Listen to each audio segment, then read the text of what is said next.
Howdy y'all, you got the Bulldog on the channel. Here's another lesson in why we have to have internet to do anything. Now, it's part of it is access to repair information, and part of it is because we have to be able to look up our own parts. Not to knock anybody down, but there is a difference between the commercial department of the local parts store and the walk-in customer. It was late last night, so the commercial department is closed. Everybody goes home. So all you have is the general counter people. Last night, I was trying to work on my own car, get it fixed. I replaced the seals in the AC and aired the system up. It held pressure while I changed the oil and everything. It didn't even budge the needle. So, okay, we look good.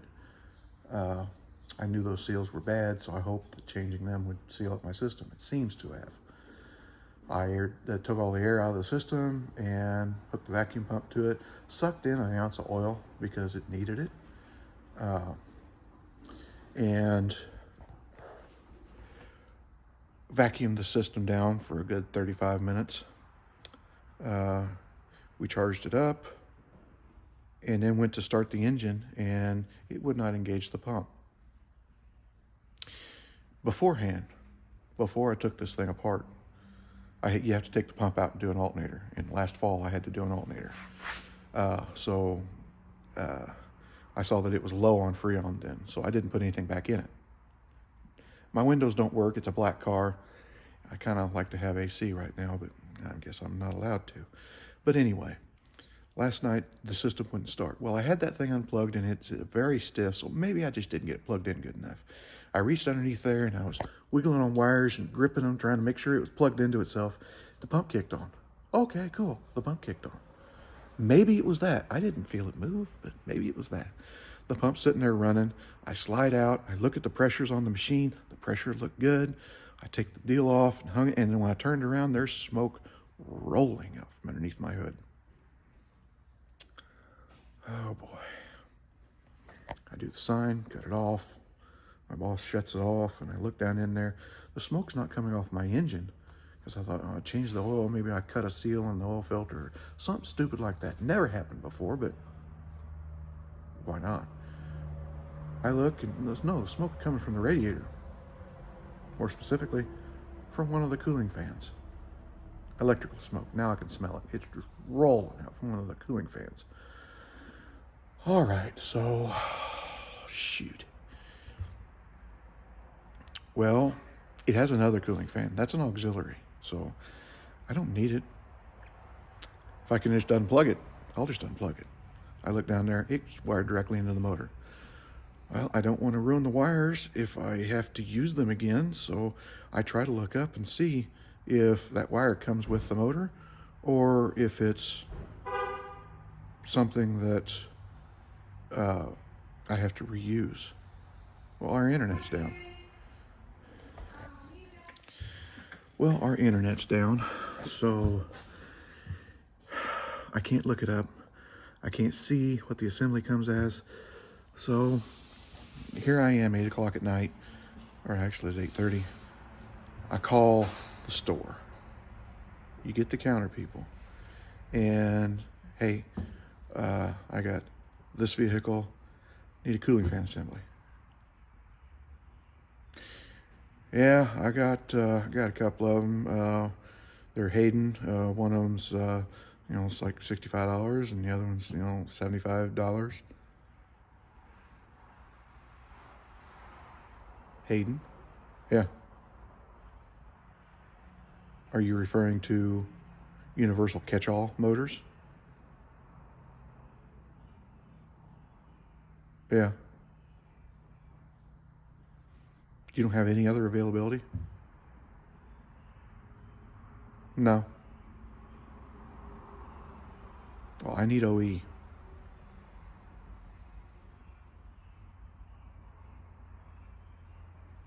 Okay.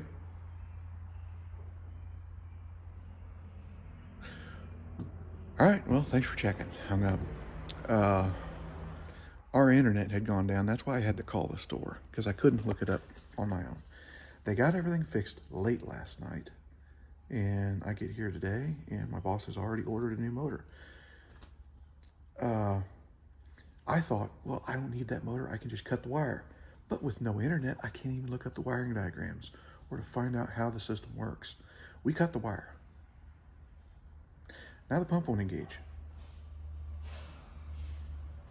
Come to find out the pump won't engage because it has a logic module in the cooling fan assembly and the clutch, the AC clutch that engages the motor, the pump. Goes through that cooling fan assembly, because if your cooling fan doesn't work, you don't want that AC pump kicking in. It'll overpressure the system. It gets too high.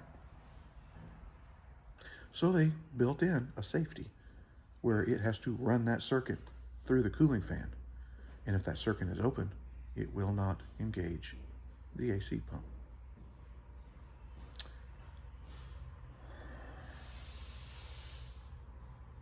I get here this morning and he's already got the part on the way.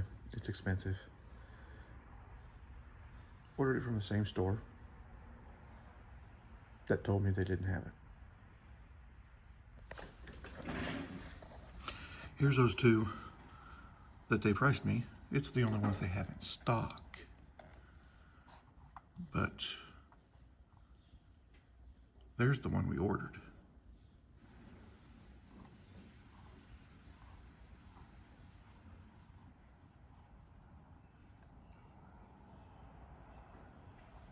Look at all those options.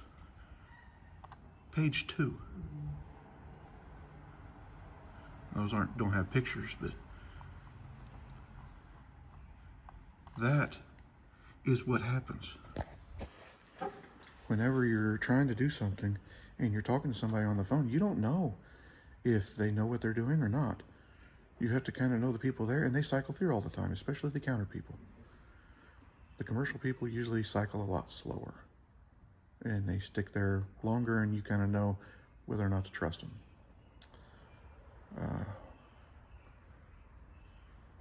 But that's whenever you're calling the parts, the repair shop for parts prices and everything. This is why we have to have internet. We have to be able to look it up ourselves, just to know whether or not we can get it from a local parts store. It's part of the business. Just my thoughts on it. Have a discussion down there, and what's your experience with this? Do you have to look up your own parts and tell them a number to order because they can't look it up themselves? Or is your parts store pretty good? Drop comments down below. Like, hit your little bell notification, share it all around. We'll talk to you later.